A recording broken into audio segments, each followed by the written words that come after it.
From the last lesson, we know that if we have a radius that meets a tangent, then the two lines meet at a right angle. Now, since we've got a right angle, that means the triangle that is created is a right angle triangle, and that means we can use Pythagoras' theorem if we need to find a missing length. Now, Pythagoras' theorem, you should remember, is c squared equals a squared plus b squared if you're trying to find the hypotenuse, or the longest side. If you're trying to find a shorter side, then it's a squared equals c squared, take away b squared.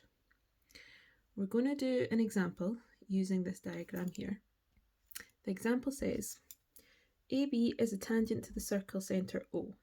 Now, what's happened here is they've labelled each of the corners, A, B and O, so that they can refer to the lines. So AB is a tangent, the centre of the circle is at O. OA is this yellow line here, and it's 5 centimetres.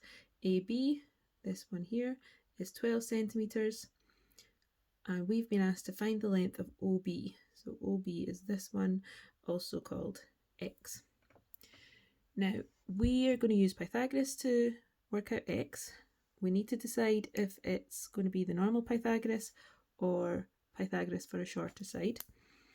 X is opposite the right angle, which means that X is the hypotenuse. So that's the longest side. So that means we're going to label it C. So X is C, and then the other two lines can be labelled A and B. Then we're just going to do Pythagoras normally. So we're using c squared equals a squared plus b squared. On the next line, we're going to put in our numbers, 5 squared plus 12 squared. Work out what that is. It ends up being 169. At this point, we need to square root both sides, and the answer ends up being 13 centimetres. So X is 13 centimetres.